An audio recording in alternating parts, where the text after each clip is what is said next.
Immediately before departing for Beijing, I made two urgent humanitarian appeals: to Hamas for the immediate and unconditional release of the hostages, to Israel to immediately allow unrestricted access of humanitarian aid to respond to the most basic needs of the people of Gaza, the overwhelming majority of whom are women and children. Those attacks cannot justify the collective punishment of the Palestinian people.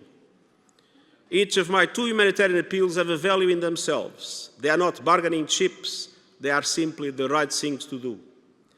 And I am horrified by the hundreds of people killed at Al-Ahli Hospital this same day in Gaza by a strike that I strongly condemned earlier today. I call for an immediate humanitarian ceasefire to provide sufficient time and space to help realize my two appeals and to ease the epic human suffering we are witnessing. Too many lives and the fate of the entire region hang on the balance. I think that every time I talk to them, it kind of be the last time.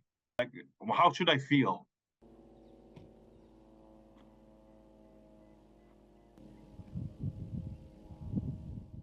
The way my mom describes it, it's like if you're out with the people, it feels like Judgment Day, and everybody's just like, like there is even no room to breathe because there's so many people in a lot of areas and the streets, and it's just devastating. They just constantly feel like they're living in an earthquake. The house is just constantly shaking. They don't have food. My parents were supposed to leave back to Germany in November, so in a couple more weeks.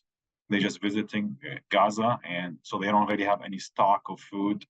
It's really, really dire situation.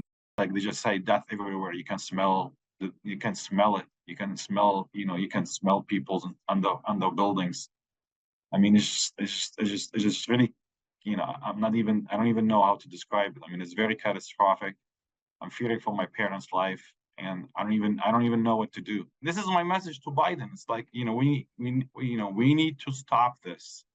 The world need to take a stand to stop this. Everybody in the world need to stop. We need to stop. Ceasefire. This war, every other war. People need to stop, and so they can listen to the voices inside of them. Maybe there is a voice of hope.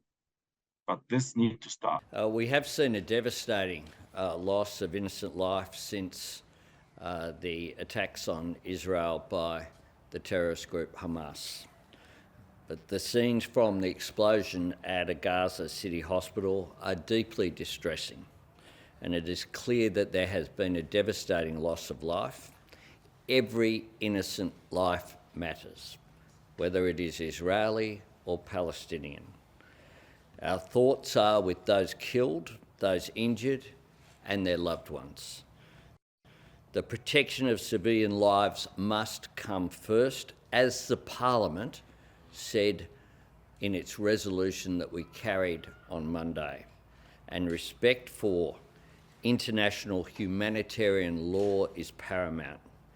We condemn any indiscriminate attacks and targeting of civilian infrastructure, including hospitals.